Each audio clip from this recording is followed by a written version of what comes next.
to a panel. It's going to be hosted by Liam O'Neill from your Raw Fury, who is going to be joining us any second now. Hello, Liam. Hello, Stuart.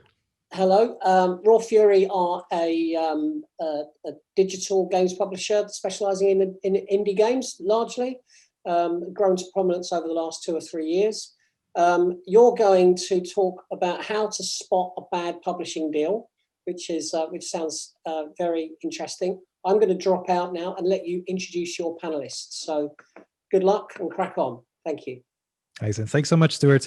Yes, indeed. We are here to talk about how to spot a bad publishing deal. And I think we have one of the best panels of broad experience and unique perspectives that we could have asked for. So before we dive into introductions, just want to give a quick shout out to Sally, Patty, and Catherine for organizing everything, making sure that this panel could happen. We wouldn't be here without all of their hard work. So thank you very much. I am indeed Liam O'Neill from Raw Fury. I'm a producer there. I also call myself the protector of the realm because we get to make up our titles and it's very silly. And I am glad to be hosting this panel. We have 4 people here with us today. And why don't we go ahead and introduce ourselves? Jari, would you like to start? Hello, everyone. I'm Jari Pauna. I'm the CEO and co-founder of Supremacy Games based in Helsinki, Finland. We're focusing on free-to-play mobile games, but I also have experience negotiating PC console deals. I've been in the industry for quite a long time, both media industry and games industry. Thank you, Jari. And Francis, you are next. Yeah, I am Francis Ingrand. I am a plugin digital CEO. We are running a publishing label named Dear Villagers. I'm working in the video games industry for 20 years now.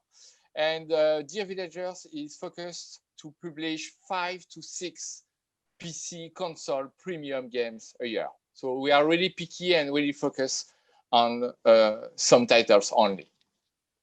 Awesome. Thank you, Francis. John, with a cool background. Hello, John. Hey everyone, I'm John. I'm VP of Publishing at BoomBit. For those of you that don't know BoomBit, we're a global mobile games publisher. So we've got some great casual PvP titles like Darts Club and Tanks a Lot. And then kind of Q4 last year, we came back to our free-to-play roots, and our hyper-casual team have released some amazing hits recently. Some of these you can see in the background. And also more recently, we've been playing around with Nintendo Switch. So we've got 12 titles on there as well now. Fantastic. Thanks, John. And finally, Nour. Hello, I'm Nour. I'm the founder CEO of Maysalward. We've been doing free-to-play mobile games for a long time, since 2003. It was from the operator publishing time up to the app stores.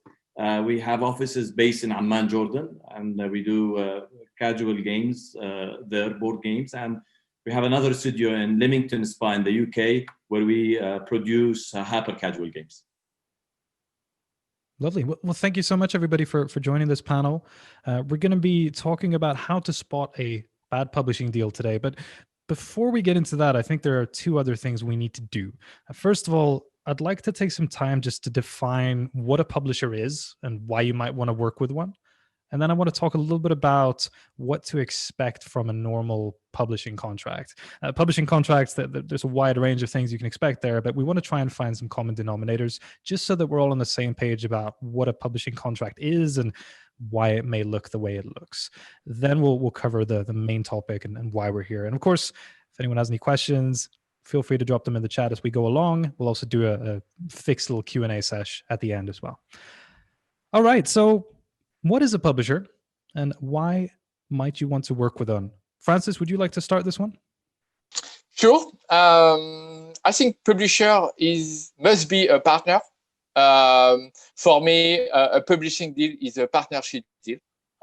We are here to help developers to make the best game as possible, to help them on production, on marketing, on distribution, on financing stuff. But I really see a publishing deal as a partnership and not a customer-supplier relationship. Right. John, what do you think? Do you disagree? Do you agree?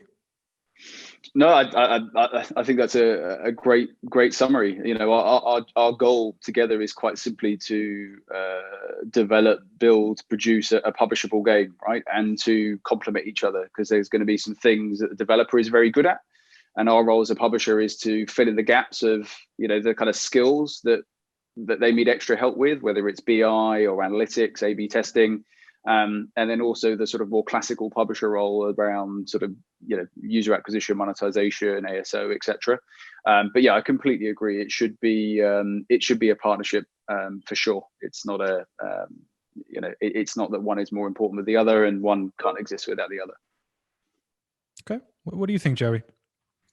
Well, it looks to me like all of you guys here are from the publisher side, so I'm gonna talk from the developer side. And I think from a developer side, you just don't have, especially when you're starting, you just don't have all the resources that you need. You probably don't have any marketing or live operations teams, and definitely you don't have the experience that the publisher is bringing to the table. Right. Yep. Nour, anything to add there? Of course, 100% I agree with the partnership definition. It's a partnership.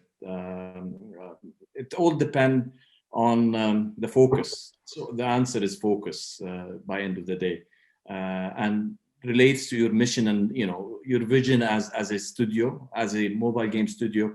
You have ambition and you can fulfill it by self-publishing, and then you have, you know, you grow your ambition and you want to focus on building good games and find another partner who can basically do the analytics and marketing and user acquisition, etc. So I think, you know, it goes to the planning of this studio, planning of how do you want to take your studio as an indie or as a game, you know, game studio, where you want to take your games forward. But again, it's 100%. It's a set of partnership. It's and mentality. You know, it's that's how I see the definition of finding a publisher. Excellent. And Jari, I mean, you mentioned an interesting point there as well, that you might not, as a developer, have the bandwidth to do all of these things that a publisher may be useful for.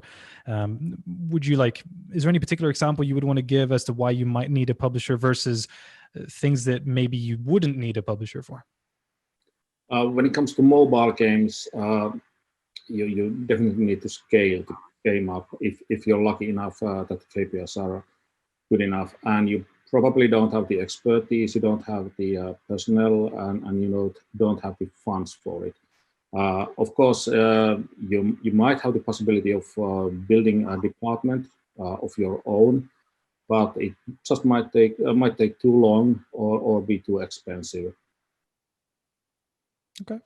Would anyone like to add anything to this discussion before we move on? Okay. Well, then we know what a publisher is, that we can talk more about them. Perfect. So what do you think somebody should expect from a publishing contract? I mean, first of all, when you sign a contract like this, an agreement with a publisher, it's kind of a big deal. It's something that you are essentially working together as a partnership, as we talked about, for, in many cases, several years. And it can be pretty tempting to just sign whatever comes in because you have this opportunity to realize your dream. But before you do that, what should you be looking for in an agreement like this? What are the things that you would say are must-haves in a publishing contract? Who would like to start? Maybe I will. You know, as someone who was self-publishing for the past 18 years, and recently we started to talk with publishers and to collaborate with them.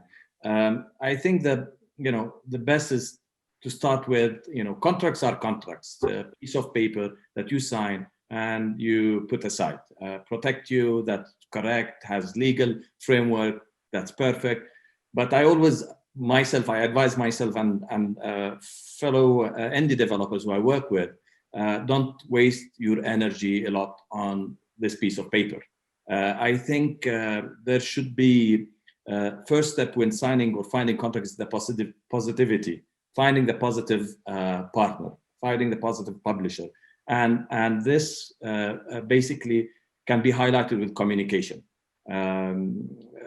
if the publisher from day one set a very clear communication channel with you and your studio, that means you are getting a good contract. Right. Then you talk about the smaller details, which is the percentages, financials, protection, IPs, etc. And I think today we live in a 18 years back when we were publishing through operators, telco operators, that was a must. Things were not clear. The mobile industry was in an early stage, or even gaming, etc. It was taking. Today, things are more clear. You will not. I hardly see a publisher who comes to an IP and tell you this is my IP. So there are things are set already. The industry already put a big framework for publishing and the agreement. What you have to search in an agreement is the communication, is the channels that the publisher will open with you. And something always, I agree and disagree with a lot of people. It's a gut feeling, it's you can feel it by experience. You can feel it from the guys who are communicating as a publisher with you.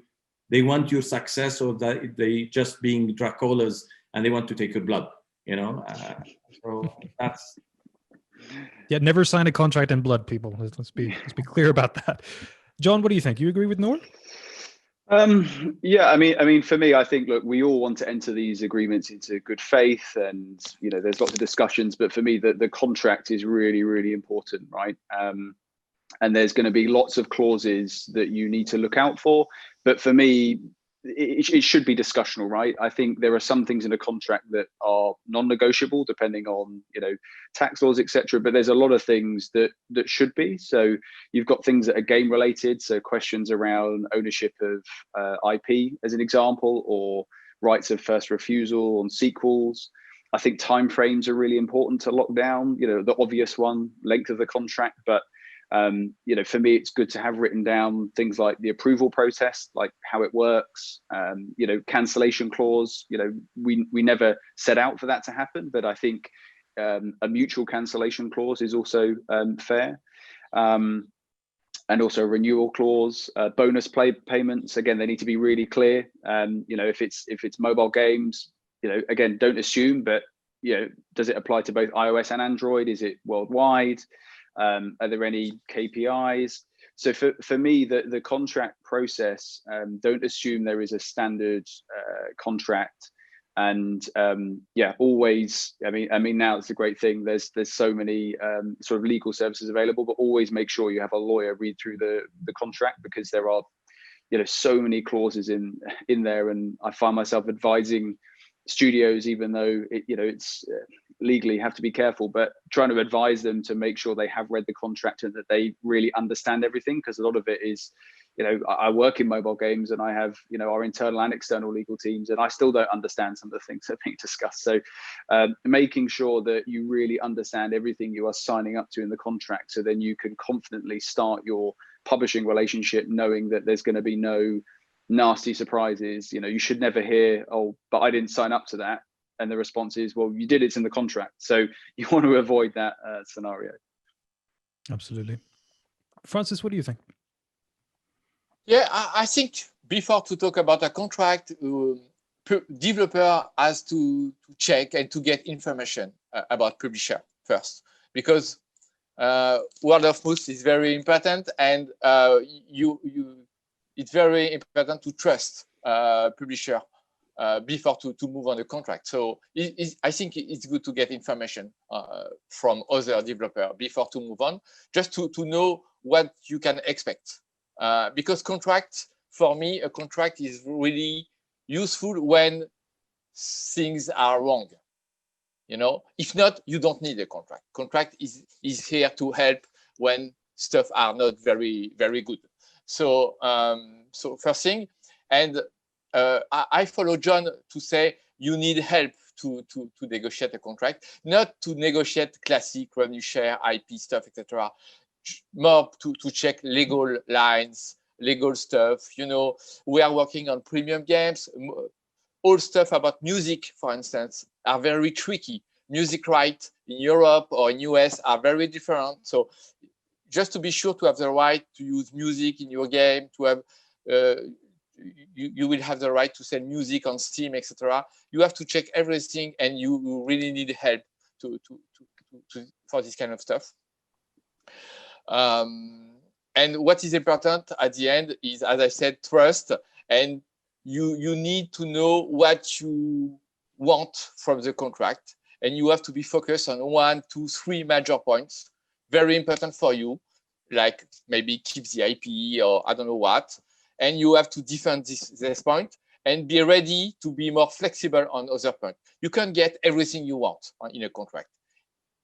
It's a win-win situation, I think. Okay. Yeah, you got to make some compromises. Sure. Yeah. Yeah. Really good advice so far. Trusting each other, going with your guts a little bit, doing your due diligence, but also understanding what you're agreeing to. I think you all raise a lot of very valid points. Jari, anything you'd like to add?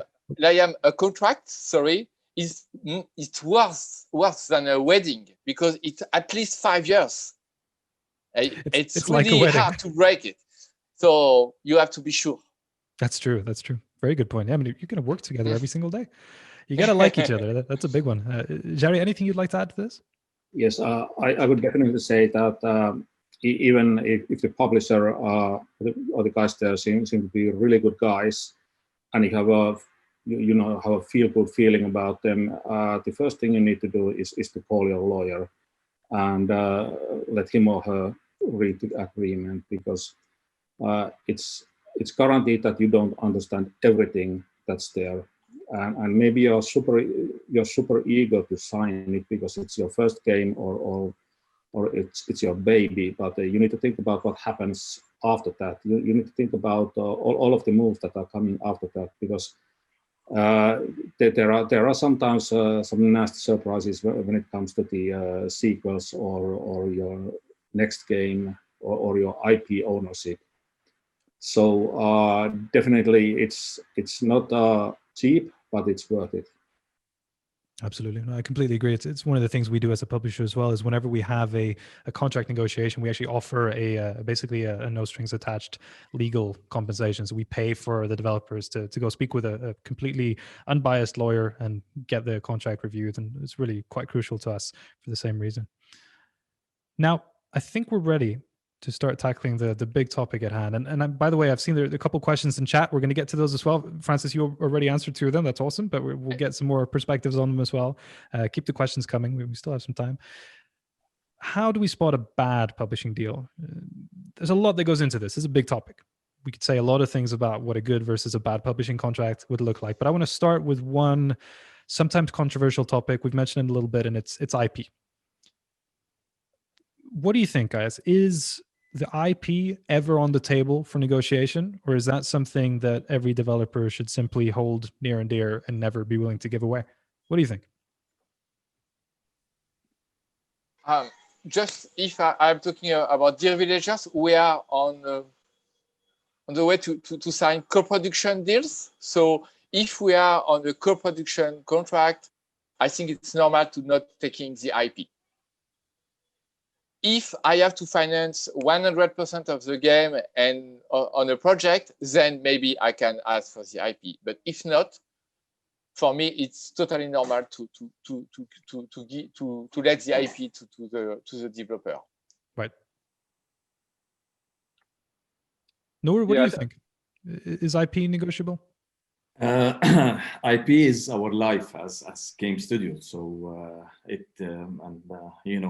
it's the thing that you basically should always protect. Otherwise, you have no value as a game studio. And I think, again, a mature publisher can basically, as Francis said, can define your ownership for an IP. But everything is, with a price is negotiable. So again, it's there is something on the table. IP it has a value, and then if the publisher or a new owner of this IP who wants to acquire this IP, put the right price, the developer might give up the IP. But it's very important, and that's actually the most important part whenever we look into an agreement. especially for non-hyper casual games. For hyper casual games, probably it's much easier because things are fast. So I think for casual games and bigger scale of games that lives more than 3 to 5 years, the IP is crucial and very important to be careful with it. John, what do you think? Yeah, I mean, for me, the normal stance is that we just assume that the developer is just granting us a license, so that we can use that their game IP specifically for the purposes of the game we want to make. I think there are some circumstances where it is negotiable, but I think usually in mobile games it isn't something you negotiate on, because again, if you think it's again, you think about a kind of 3-5 year play, you're thinking about sequels, and again, if you're in that kind of top 1%, then you definitely want the IP because it's going to open up some broader partnerships for that IP as well with on other platforms, etc. So yeah, for me, even in hyper casual, right? So BoomBit, we're also a developer, so for me it's a big red flag even in hyper casual to be giving away your IP. And a lot of it's probably the number one question most developers ask us or my hyper casual team, which is even when it comes to just testing your game in the NDA to make sure that we have no rights over the IP at all. So yeah, it's a great question, and ones that developers should always make sure is in the NDA at no point in the testing process does the publisher have any rights to your IP. Definitely. So it's fair to say that these are two different negotiations. The IP is one thing; it has a lot of value, as Nour points out, and your contracting agreement is a separate thing from that. Would everyone agree with that, or anything else to say on that topic? Yeah, I think that whoever initiated the IP, if the developer developed the whole thing, then it has to be developer's own IP. But if there's contract work from the publisher side, then they own the IP, or if it's a licensed title, then someone else owns the IP. Okay. Francis, did you want to add something there? Or? No, just want to add, IP is a key point for sure. If you really want to keep your IP, for sure you won't be able to sign with some publisher because some publisher wants the IP. Okay, and if you are more flexible on this, then you will have more opportunities, maybe, and maybe at the end we will have more money. But I do agree with you; it's very important to know what you want. I think also a good publisher will help the developer to protect their IP. We talked with a lot of publishers, and we had a couple of them who basically fight for you on your behalf for your IP, and we'll state this in the agreement that we will help you to protect your IP when we publish your game. So that's also a point that a game developer should look always on the side of a publisher who will protect his IP afterwards. That's a very good point. Absolutely. We're actually going to jump into some questions from chat here because I think they are going to intertwine quite nicely with our pre-planned questions. This is from anonymous attendee. Thanks for tuning in. What do you do when only one side of the agreement is unhappy with the results? Pretty much what to do when you are stuck in a bad deal. And I mean, this is pretty common. Normally one side is going to be unhappy and the other is going to be happy. If both are unhappy, then something is very wrong. But what do you do in a situation like that where you're stuck in a bad deal? Negotiate. I try to negotiate.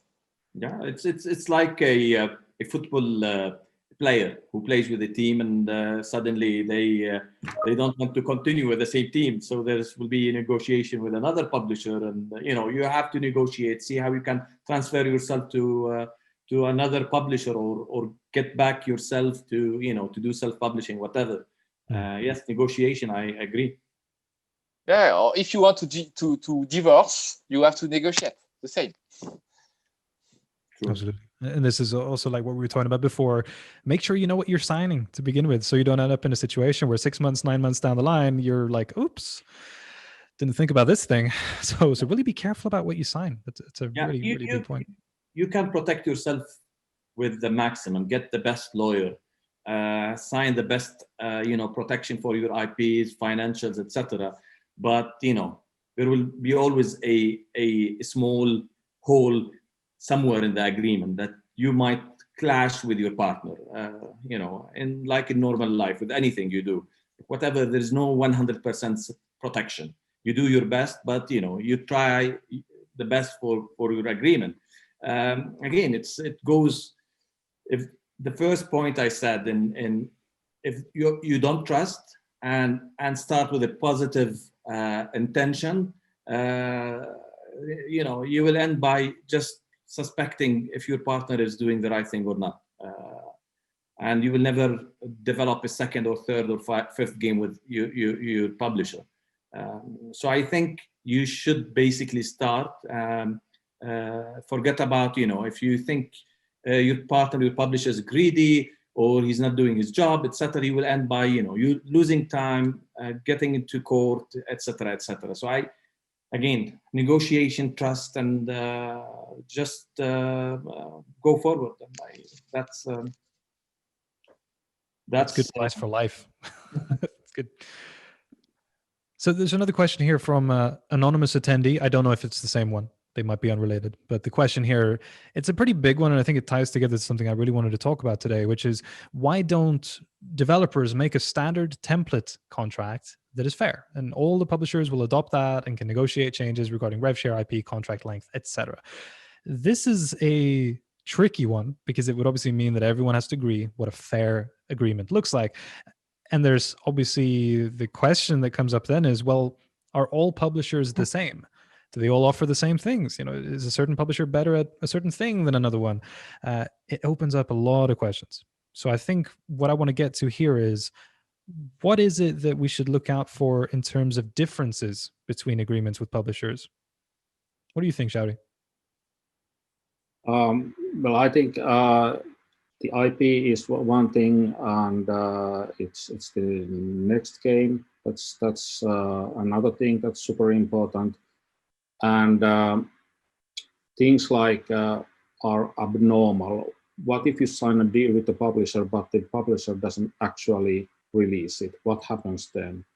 And you probably are not aware of all of these things, but your lawyer has spent 5 years in university studying these things.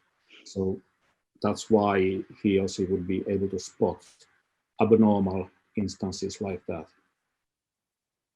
Okay. John, why not? Why not the template? Because lawyers are like dentists and like hairdressers. If you cut your hair somewhere else, you go to your hairdresser. He will tell you, the one who cut your hair before was not doing the right job. Lawyers will never accept a template contract to go through it. So this is and there is always you have to tailor things. It differs from studio to another. You can find there is a lot of templates already exist for publishing that you can find, but I think that will be impossible to have a template that can be shared across. Yeah, I think there's, inherent in that question, whoever asked it, it sounds like there's been a bad experience somewhere along the way.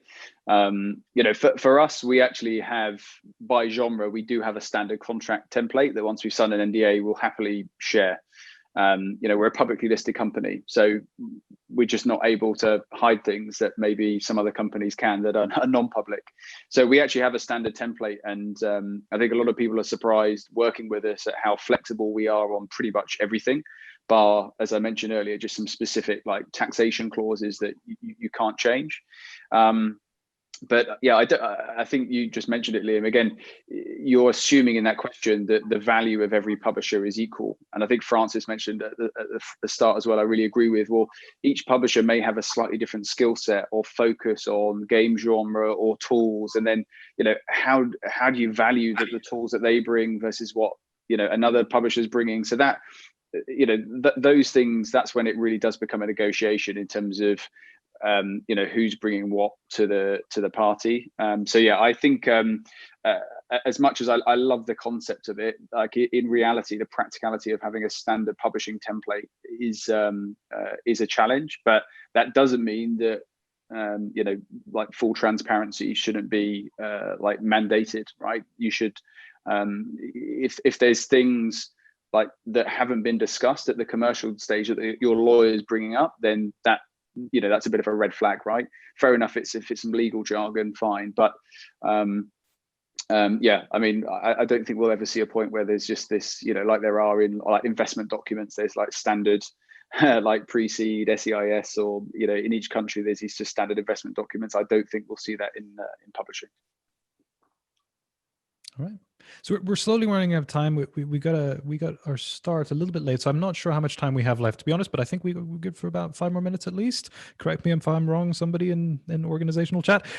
But I want to ask the general question, the kind of big one that I'm assuming you all probably have some pretty interesting answers to, and it's, if you were to sign a publishing deal from the perspective of a developer, what is the thing you would look out for? What is the thing you're basically recommending that if you see this, run away or renegotiate, right? Like what is the one thing that would worry you more than anything? We have about 10 more minutes, by the way, I've just been told, so we got some more time. But what is the one thing for you from the perspective of a developer that you would see as a red flag in a contract? As a developer, exclusivity and IP.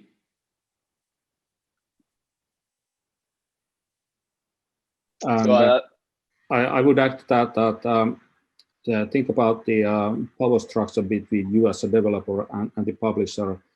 Are you more like a supplier of raw materials to them, or are you a partner? If you are sort of giving them something and they just try to throw it at the wall, then you should walk away. I said there's a couple for me. One is this: some contracts have this confirmation period that can be very vague in terms of like pre-publishing. So make sure if there is any wording around a confirmation period, it's very clear what that is, metrics that need to be hit, payment structures within that. So that's definitely one.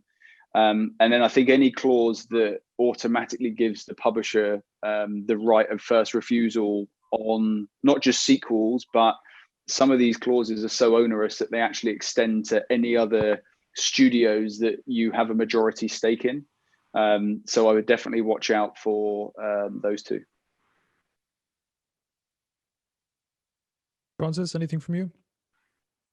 No, I think this is quite complete. So maybe as a publisher, a red flag could be money, of course.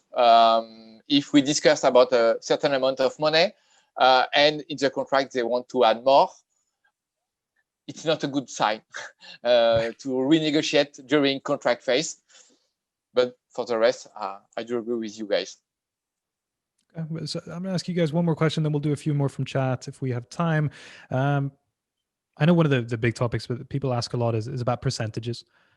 Do you guys have any advice there? Is there a percentage you should be looking for as a developer? Is there ever a case where you would be willing to push above that or beyond that? Let's talk percentages. I know it's a big question. It's a big topic. But what do we think? It depends on the risk we take, for sure. So developer has to understand that. So more risk we take, more share we will ask.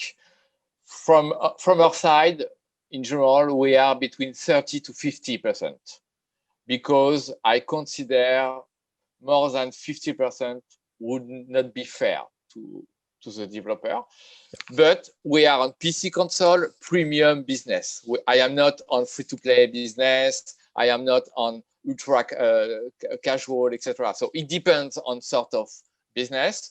But as an indie publisher like us, we don't take the IP.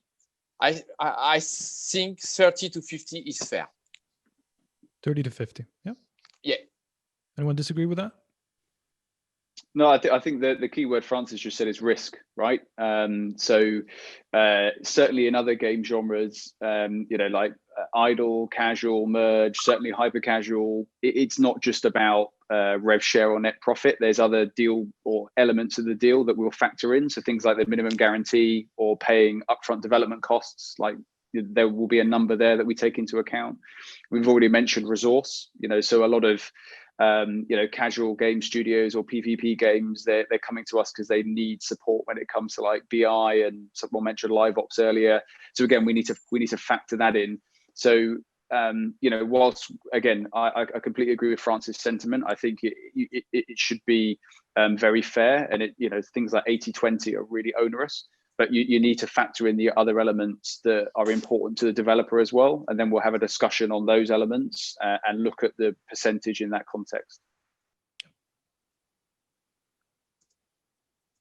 Okay, we'll do another question from chat here, from anonymous attendee. A lot of people have the same name here. It's very interesting. Is it you, Liam? What's that? These are from you. That's not from me. I promise.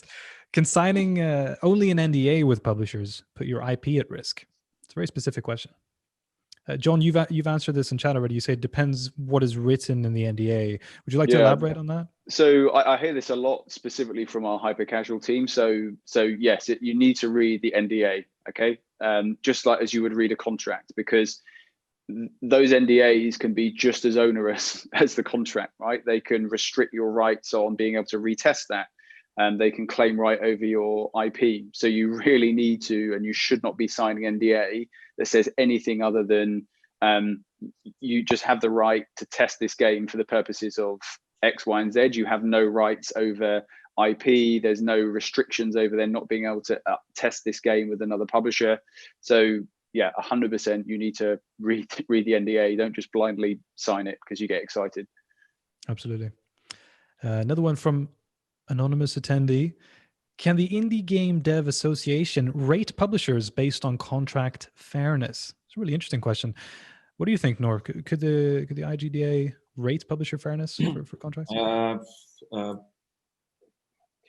I would no, because what is fair for me, it's not fair for you. There is even when it comes to percentage, this is for us as a studio when we negotiate, and we want a fair percentage. This is obvious, but what if I give you 50% or 60-80% and I do a lousy job and I don't publish your product in the right manner? Your 80% means nothing. So I prefer to take a 30% or 40% from a good publisher who basically will take care of my growth, rather than just negotiating and losing my time on a bigger stake that will make nothing for me.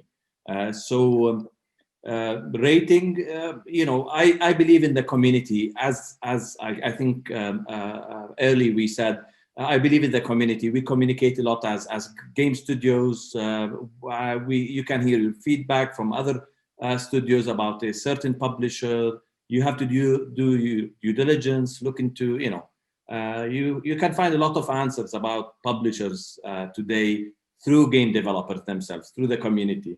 I doubt that we need an organization, whatever this organization, to rate. Myself, from my network, I call my friends, I ask them about a certain publisher, just to verify that we are doing the right job, etc., before even negotiating the agreement. So I am against an organization to rate any publisher. It does not feel good. Yeah, I think that's spot on, and really the name of this panel almost should have been not just how to spot a bad publishing deal, but a bad publisher, because you can have the perfect deal, but it's not the right publisher for you. So that's a very good point, Nour. We're going to take one more question from chat, and then I think we need to round up. It is from Robert Madsen. Hello, Robert. Thanks for tuning in. How restrictive is typical? Does a publisher typically want rights to all platforms, markets, and derivatives? Francis, what do you think? Does a publisher typically do that? Yeah, I consider if we make all marketing stuff for a game, it's normal to manage worldwide rights and to manage all platforms, because all efforts we will make on marketing will be for all platforms. If we take only PC platform, I don't have any interest to make marketing for console.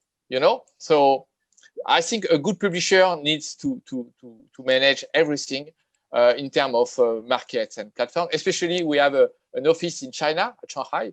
So China is very specific, but we are keen to manage it through our local office. So for me, it's clear. It's a key point for me to have a worldwide right and all platforms right.